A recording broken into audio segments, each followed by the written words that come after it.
Good morning, guys. How do we stay on our path to developing ourselves when things get tough?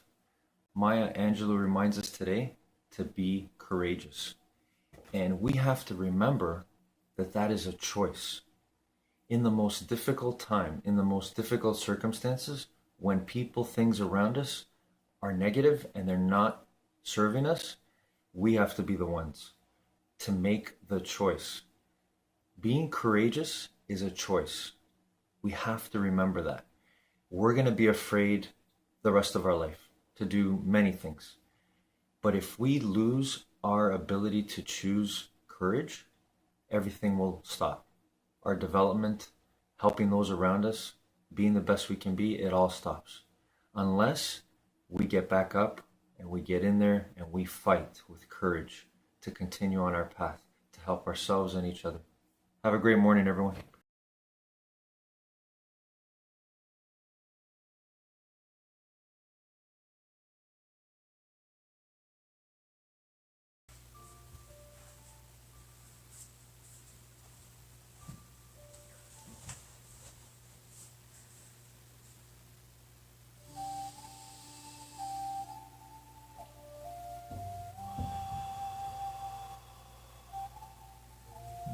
Feel the power of you controlling your breathing.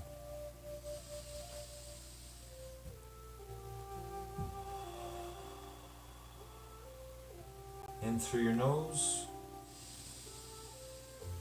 and out through your mouth. You've got your legs crossed, your back straight, your eyes closed. You remember the truth. You know the truth that you were born to win, to take control of your life the way you take control of your breathing.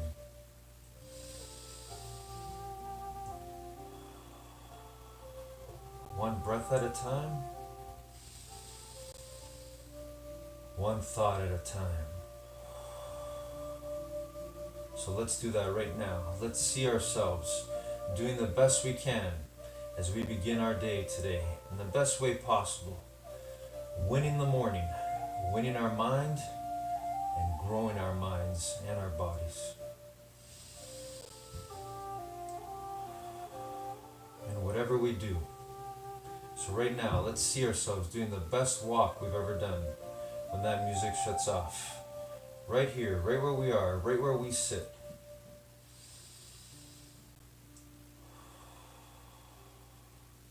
Because we know the truth.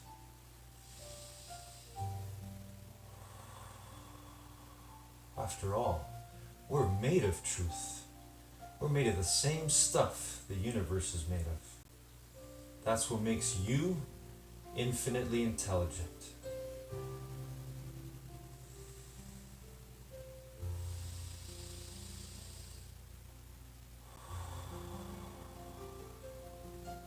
See yourself right now doing the best walk you've ever done when that music shuts off.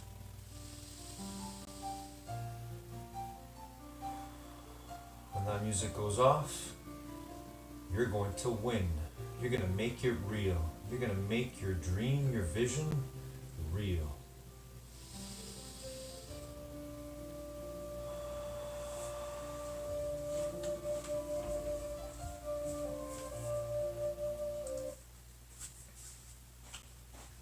Good morning, determination. So good to be here together again today. A new day, a new chance to be better than we were the last time. Here we go, everyone. When I say go, we're going to start jogging. So right now, as you're doing your best walk, whether it's side to side or whether you're simply walking on the spot, I want you to see yourself doing your best jog on the spot when I say go. I miss you so much, Beverly Glen. I miss you so much, determination. But we get to unite right now with this energy. We get to remember. We get to be our true great self. To grow our minds and to grow our bodies, wherever we are, whatever we're doing. And the way we do this is the way we'll do everything. So here we go. Okay, go.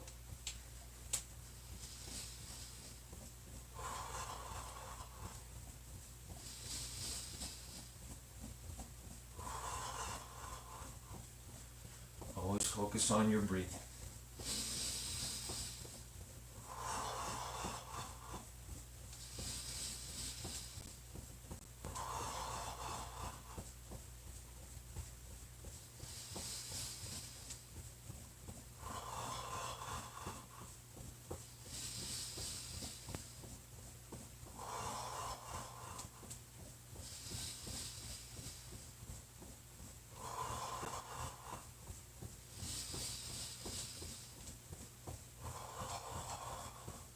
Keep going a little bit more.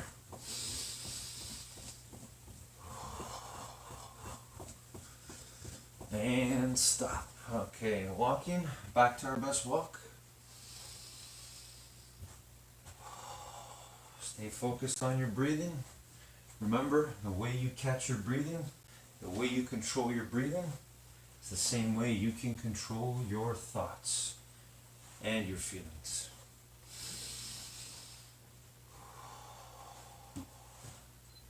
All right, let's.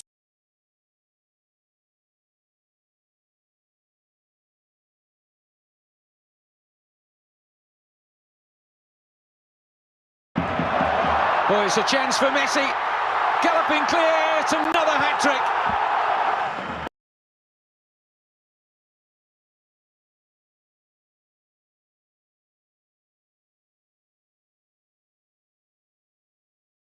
Les Brown is one of the greatest motivational speakers of all time. He spent decades mastering the art of storytelling, the skills Steve Jobs called the most powerful in the world.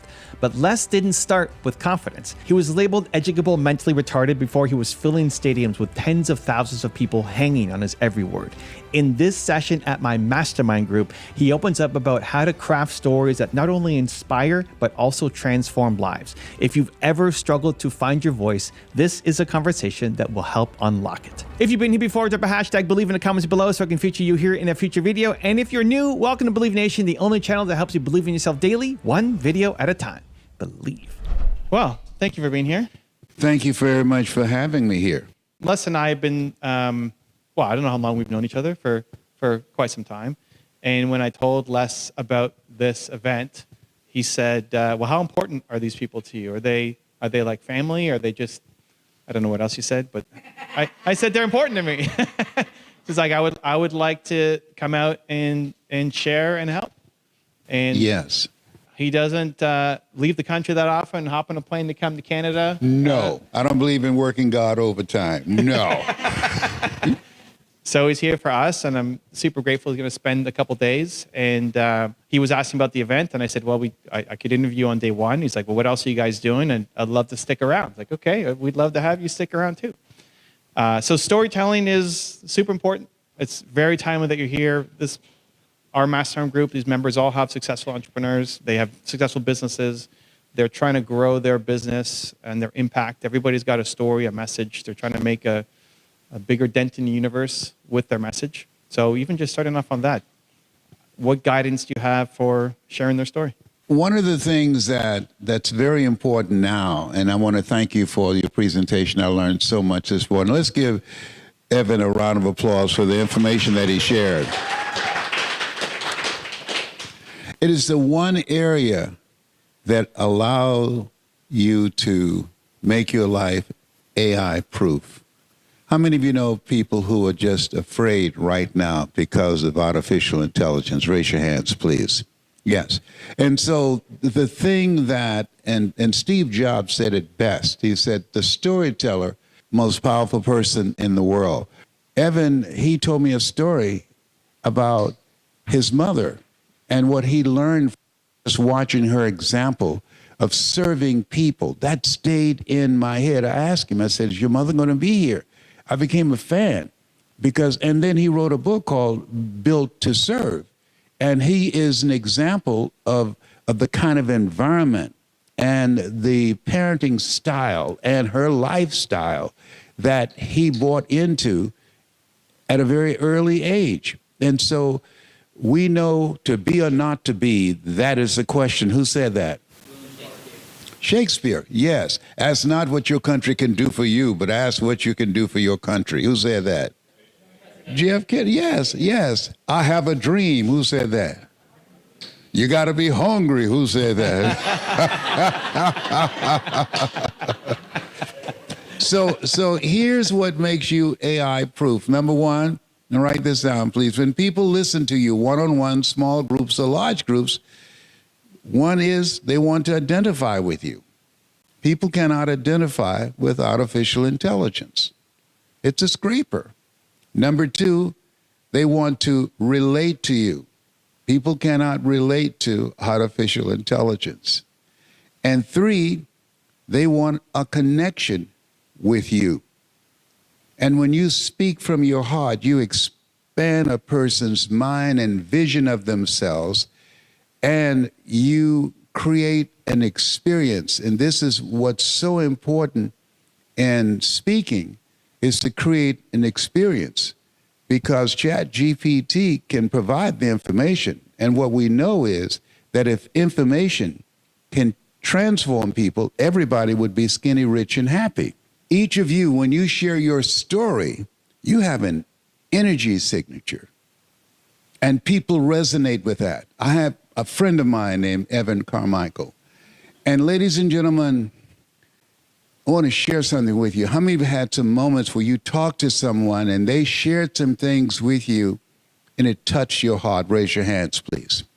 And so Evan, when he spoke to me, he talked to me with such love and admiration of his mother and the kind of person that he saw her to be, and serving people. And Evan, as he talked about her, all I can think about was, Evan, that's you. She put her stamp on you. How many of you had somebody in your life that when you look back, that person contributed to you being the person that you are right now? Raise your hands, please. Now, here's what I've done. When you're speaking, the people that you're speaking to, their audience is inside of each audience, number one, separated by age, by income, by education, and a variety of experiences. The other thing is that when you're speaking, because of the noise from the world and their own self-explanatory style, as a coach, as a speaker, as an entrepreneur, there are three things that we must do strategically with our speech, with our story. Write this down, please. Distract, dispute, and inspire.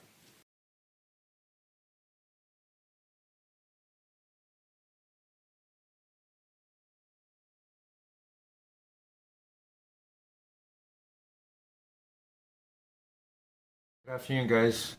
Courage requires determination. It requires a desire that is so deep within you, so intense, that you know you're not stopping no matter what. And so for us to show courage each and every day as things happen to us that are not within our control and don't go our way, and yet we want to make change, we have to show courage in doing and making choices that perhaps are uncomfortable, things that are going to scare us, things that are not going to feel good because we're not used to them. They require courage, and courage is only developed through endless, relentless energy, through determination. Choice by choice, getting back in there, even though it may not have gone your way, continuing to fight. And so determination is what's going to get you through and develop your courage so that you can feel the freedom you deserve. Have a great afternoon, everyone.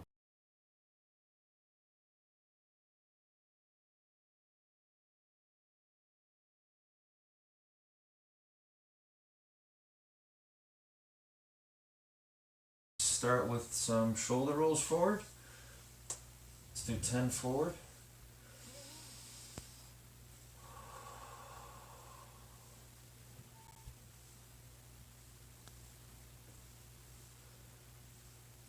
And backwards.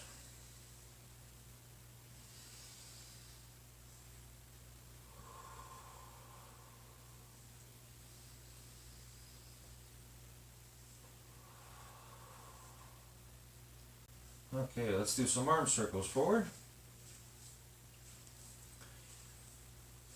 Feel the power of you controlling your mind and your body. feel the joy of being able to move your body through space the best way you can. And backwards.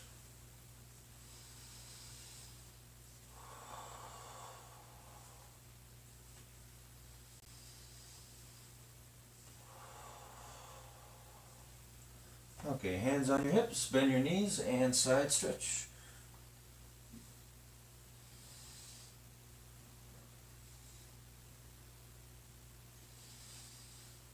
Okay, let's twist our bodies. Twist. Hands on the hips.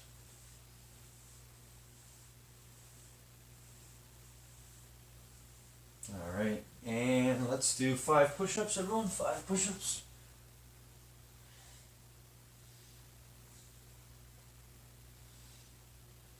All right, let's do 5 sit-ups together. Here we go. The best you can.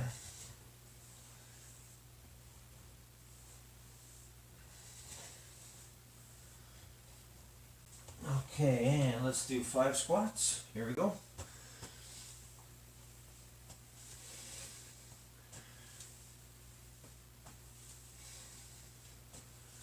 All right, and let's do lunges. 3 on each side, arms out. Alternating legs.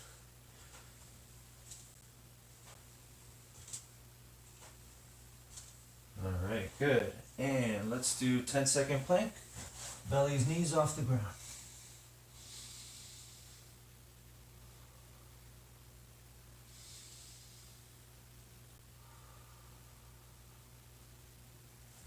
And stand up again, everyone. And let's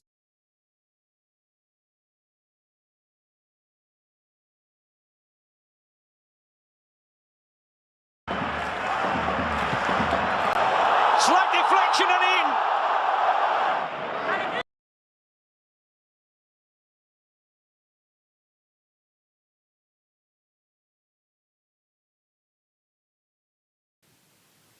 That when you speak, and it's very important in the style of your communication, that you interrupt that person's story and the preconceived ideas they have about who you are and what you have and what they have. And what you do is you distract them from that and you take them into their imagination. Einstein said the imagination is the preview of what's to come. So you distract them from their current story.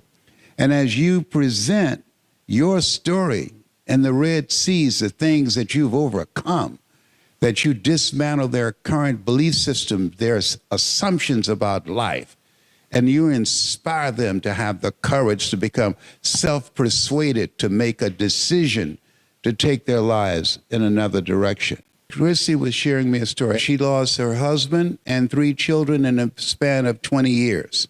When you think about you and how you handle life and things that you've been up against, who is it that stand out in your mind as a role model for a person who influenced how you see yourself and how you show up when life happens? So this is going to sound selfish, but me. No, when you were young, between ages of 0 and 7. Grandma. Your grandmother. Mm-hmm. What's her name? Alice. Grandma Alice. What's the first quality you admire about your Grandma Alice? She didn't give up. Yes. What's this? Give me an example. Just things were hard. Things were always hard. Mm-hmm. And she just kept trying to figure it out. And then what's the second quality you admire about your Grandma Alice? Presence. What do you mean by that? Like physically there, emotionally there for whoever, not just me, everybody. Yes. And the third quality? She was tough. She was strong. Gotcha. Yes. Ladies and gentlemen, I want you to think about your life right now. How many of you have ever had an experience in your life that you felt at the time that it happened, that you had no idea on how you're going to handle it, how you're going to deal with it, but you got through? Raise your hands. You know what I'm talking about. those jarring moments in life. There's a movie called Touch, and in that movie with Denzel Washington, he said there are moments in life, there's before this and there's after this, and after this, nothing is ever the same again. I've gone through a variety of things, and I want to share some things that I learned from my grandma, Alice. And one of the things that I learned from her is that she never gave up. There are a lot of people who are failing, a lot of people recovering from COVID, a lot of people have lost their jobs. We see federal employees who lost their jobs, and many of them got those jobs thinking that was security, and they lost their jobs not because of their performance, but because of political reasons, and many of them are despondent because on their resumes there is an F, that they were fired. So it's difficult for them to go back into the marketplace to find a job. But what I learned from my grandmother, Alice, whatever you are faced with in this thing called life, I want you to shake someone's hand on your right and left and say to them, never give up. Do that right now. Do that right now. Shake someone's hand on your right and left and say, never give up. Yeah, see, if I had a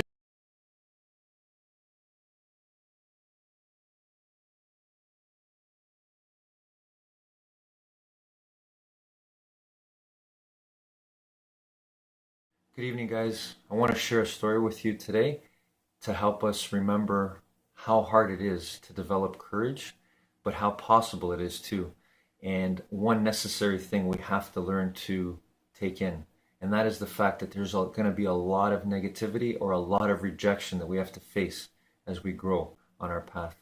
And I remember Les Brown, a story he shared about his high school teacher telling him to get back in there every single day when he was trying to get a job as a DJ. And I remember this one time where his former high school teacher said to Les Brown, he said, go back again. He goes, some people are so negative that they will have to say no 7 times before they say yes. And it made me laugh because just the way it was phrased. And I thought, it's so true. We got to keep going even after all the rejections. Have a good evening, everyone.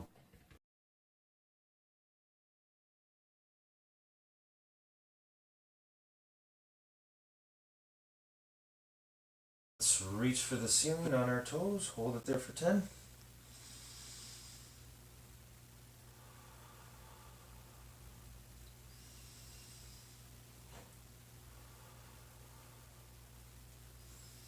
Okay, and reach for your toes, straight knees.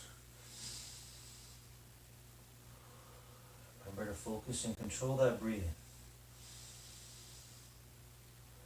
Just reach. It's okay if you don't touch your toes. Reaching is what matters. Alright, and stand up. And let's balance. Grab one leg and focus on planting that foot firmly into the ground. Bend the one knee if you have to find your balance point. And then pull that heel back towards your bottom. Excellent. Alright, and switch. The other one. Find that balance and hold.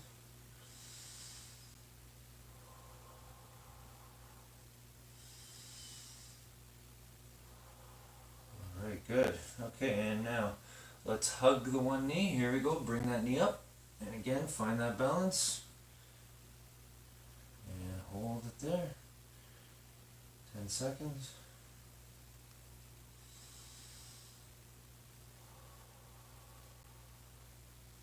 Alright, and switch, the other one. Slowly bring it up.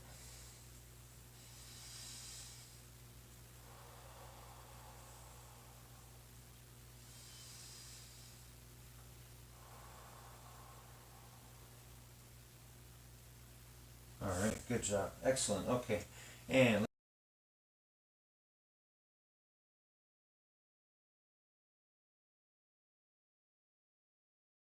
I fancy he'll go on to set many more records, but one at his disposal here.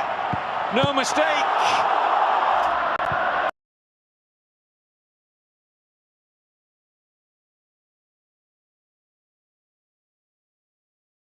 a chance to talk to these people who many are depressed, many that have surrendered to all the chaos and the things that are going on right now, many who have said there are no jobs out there, and I've been knocking on doors and I've been sending out my resume and nothing has happened. I say to them, as I learned from my grandmother, never, ever give up. Even a broke clock is right twice a day.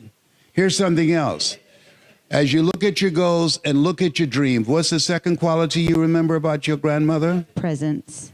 Yes, you could be present. You know, we're living in a time we have more communication instruments than ever before. We see people out with their family members and friends, and rather than talking to each other, they're on the telephone. We have more communication instruments and less communication. And this is a time, and I want you to write this down, be present. My grandmother, she was present with me and all of the family. She was the resource person, and what we knew that she saw us. There's a line in scripture where Jesus came to a town and the lady said, Lord, have mercy. And the next line said, he saw her. And you're in business, or you're working with family members or friends or people that you are in relationship with, they want to be seen. They want to be heard. They want to be respected. And as we look at ourselves and look at in the businesses that we're in, people don't want to be treated like a transaction. They want to know, do you see me? Am I in your radar? And being present with people rather than being distracted by the noise of life is so very important. And something else, you got to be tough. Viktor Frankl, in his book called Man's Search for Meaning, he said that in life you either in a problem, or you just left one, or you're headed toward one. You gotta be tough. Life be lifing. Stuff's gonna happen that you never see coming. When COVID happened, it just like snatched the rug out of so many people's lives. And that's called life. And one of the things that I learned from my grandmother and being tough, don't complain about what happened to you. Don't tell people about it. Why? 80% don't care. And 20% glad it's you and not them. It's called life be lifing. And so when you think about your goals and dreams, it's so very important to understand that there's a part of you, the irreducible essence of who you are, as Viktor Frankl talked about, being in Auschwitz and the Jewish concentration camps, that you've got to be tough. What is it that allows one to be tough? Having something that you believe in so strongly, your why for being. Nietzsche said, if you know why for your why for living, you can endure almost anyhow. There were those Jews who had a loved one they were determined to see, or some spiritual grounding that allowed them to navigate the inexpressible cruelties of Nazism, or some cause that they believe in. Who are you? What do you believe in? Where are you going? And what is the value and the impact of the life that you want to make?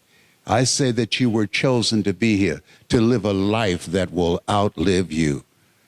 I'm Grandma Alice, granddaughter, and she's with me now.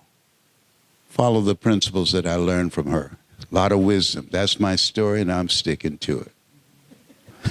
Okay. You don't want to go into detail what happened to you because you don't want people to get stuck there.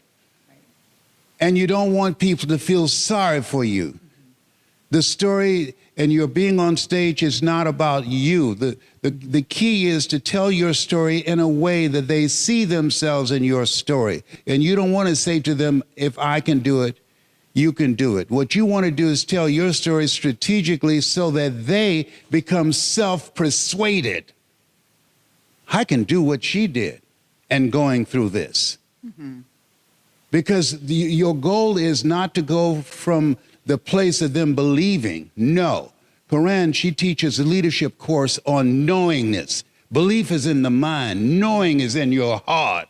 There's some things that we know that because our hearts cannot be programmed. And the belief is we've been programmed.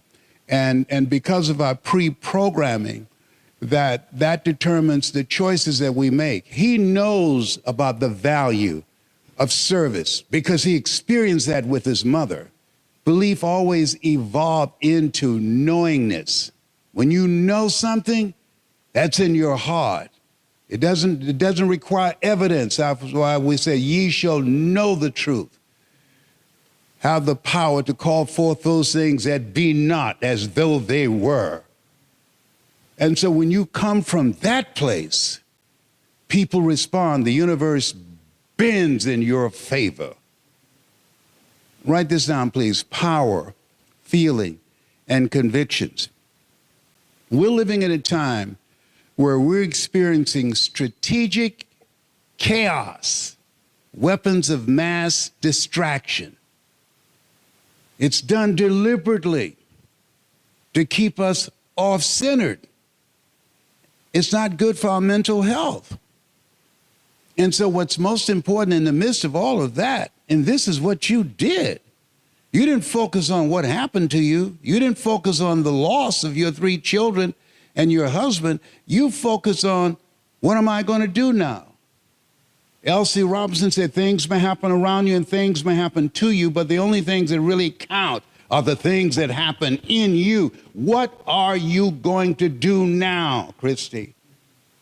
How are you going to handle this? How are you going to navigate this? And what's the lesson that you can share with others to let them know that they don't have to be their past, that life will happen to you? It might bend you, but it won't break you. And you're an example of that. People say practice what you preach, but what you're doing, you're preaching what you practice.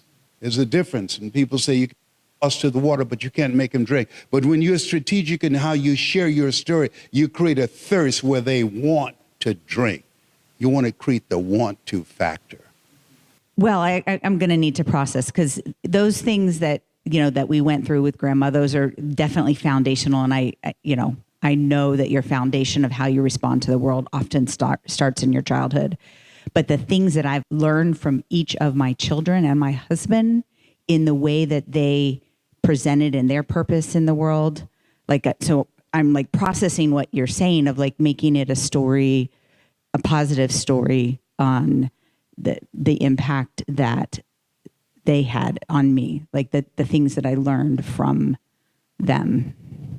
Let me ask you this question. Mm-hmm. When you share your story, what's the primary goal that you want people to walk away with? I think that, like you said, the world is responding to their environment and creating mental chaos. We have people who are just surviving. They're not living in purpose. I'm not talking about people. I'm talking about each person in that audience, individually and collectively. Finding their purpose. Finding their purpose. Mm-hmm. Yes. But there's something else that you are bringing to them. You know what that is? The power of decision. Mm-hmm. You made a decision. Yep. We make decisions and our decisions make us.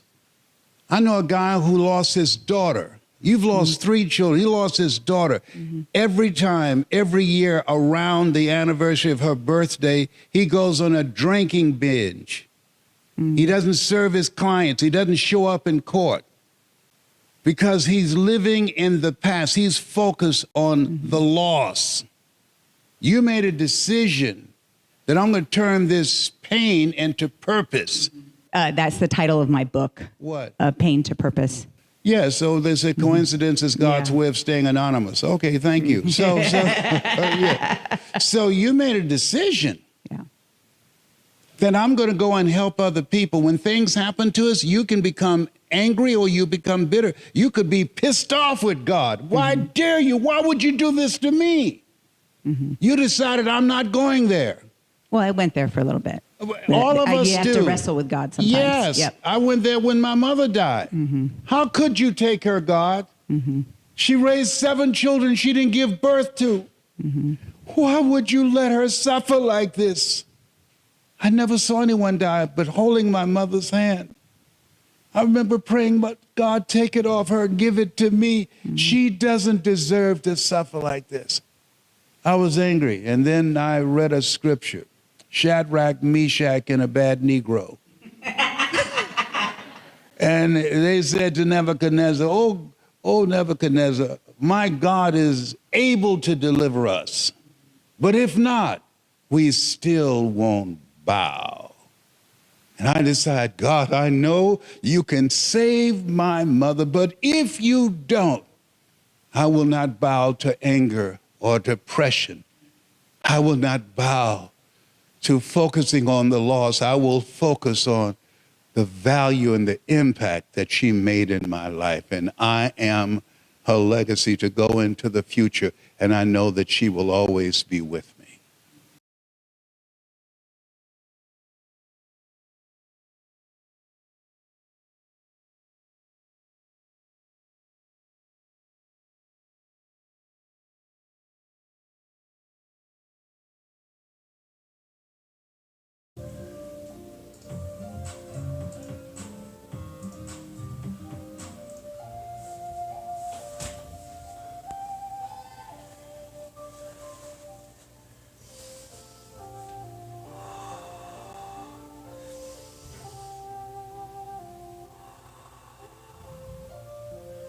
And once again, legs crossed, back straight, eyes closed, focused on our breathing. Back to our breathing.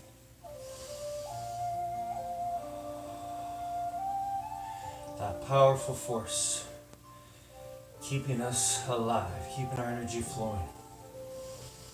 And we don't really think about it.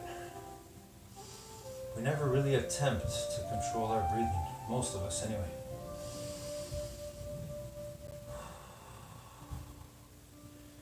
But we were born to do that too. To remember that in any moment, we can take charge of it, the way we take charge of our breathing.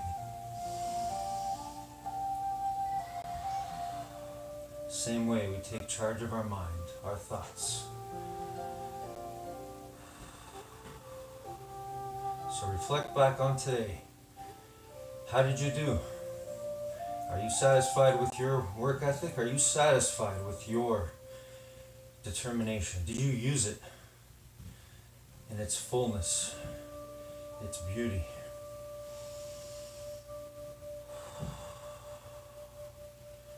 Our determination is invisible.